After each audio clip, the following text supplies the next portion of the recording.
You've built the perfect tech portfolio. The problem is you're not getting any callbacks for interviews. Why could that be? In this video, I'm going to cover exactly why your tech portfolio is getting ignored and what you can do to fix it. Now, if you're new here, I'm Greg, creator of Thoughtful Techie Cloud, and each week I create a video to help you navigate your AWS cloud and tech journey. If you haven't already, go ahead and subscribe right now. Now, this video is inspired by a recent conversation I had with one of my subscribers who booked a one-on-one. The focus of the conversation was to review a tech portfolio project that they wanted to highlight to really beef up their chances to get hired. And as I was listening to them walk me through the tech portfolio, it wasn't the fact that there was anything wrong with the tech portfolio project they picked, or the architecture, or even the services that they were mentioning. The problem is they were overlooking the main problem of why you want to do a tech portfolio and the main reason that a tech portfolio gives you an edge. And I've seen this problem far too many times, both in the people I speak with directly and also the problem with some of the advice I see other people giving people when building a tech portfolio. And the problem is that your tech portfolio should not feature the tech first. It shouldn't be all about the tech. Now, I get it. If you're a software engineer, an aspiring cloud engineer, an aspiring solution architect, you spend a lot of time building and honing your technical craft. But when it comes to getting hired, employers, while they do care about technical skills, they care about something more than that. They care about solving their business problems. And when you get hired, what they're really looking for is how you're going to take your technical skills that you've built over time and be able to solve their technical problems. So in the case of the conversation that I had with one of my subscribers, they were going to build a reminder app. And we immediately started into a conversation about, should we use a simple notification service? Should we use Amazon EventBridge? And I said, hang on one second. While this is a great technical conversation, what is it we're trying to solve? And then that's when they told me, you know what? I'm trying to build a reminder app. So somebody will put into the app something they're trying to remember, and then within a certain time frame, whether it's 5 minutes from now or 5 days from now, the app will remind them what to do.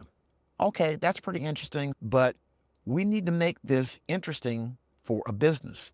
So we walked through how we could build a narrative around this solution.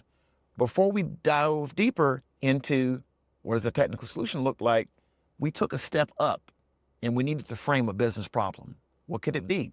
Well, you're creative. You can have your imagination and the flexibility to map this out the way you want to. Here was a suggestion I made. Okay, so from a business context, let's say we have a dev team and they want to be reminded when to shut down a lab environment, right? They can go into the app and they can select what the problem, what they want to be reminded of, what's the duration they want to be reminded about, and then, it can remind them.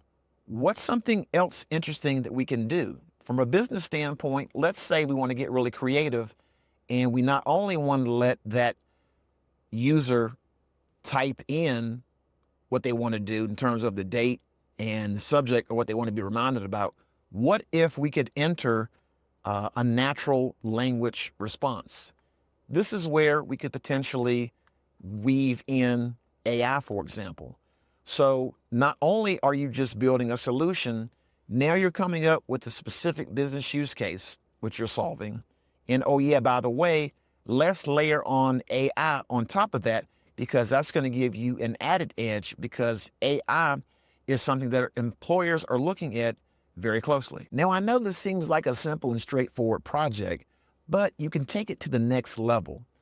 Let's say in your first iteration of this project, you built everything on a monolithic application. So you have everything on one server, and you do this by design, right?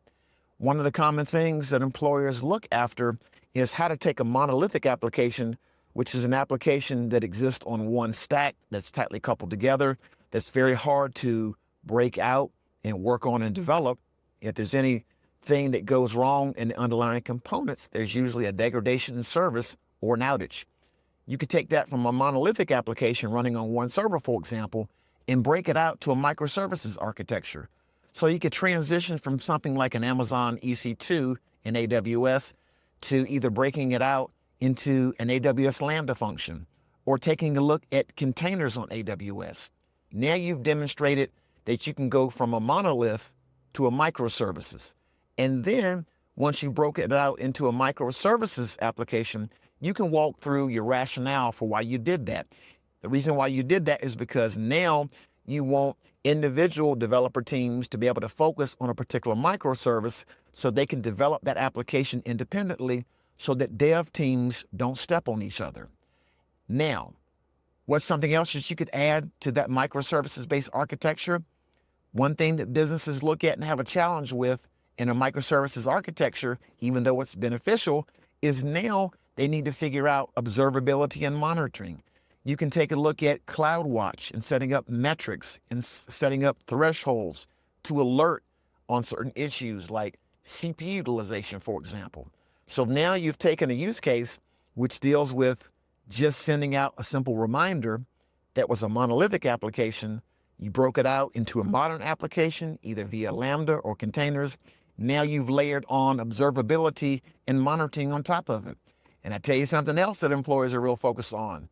That is cost optimization. What if you can now build another version of the application that addressed cost? So going back to AWS Lambda is charged based on the number of invocations. So it's a function as a service application to where when something's triggered, you get processed only for the number of the amount of time that the application and that Lambda function runs. So you can build a whole thread around how you can be cost optimized. So instead of looking at and demonstrating and leading with all the technical stuff you've learned, keep in mind, like that's always going to be helpful, right? Layer it into and format it into a business use case. Always work with the customer and the business to figure out what is the business use case, what is the desired business outcome that we're trying to achieve, then work backwards from there under a variety of different constraints. In your technical portfolio, you can use your imagination and some of the examples that I took a look at and offered, and then figure out how you can build your narrative, how you can build your own constraints, the design decisions and technical decisions you would make, stand behind those decisions and be able to speak to those in those technical interviews that you're going to land with the employers. And you're really going to have a nice, rich conversation that's going to set you apart from everybody else out here that's just talking about Kubernetes and containers, and they're not really focused on the business use case. Now, this is just one of many technical projects that you can work on for your tech portfolio. I want to challenge you right now.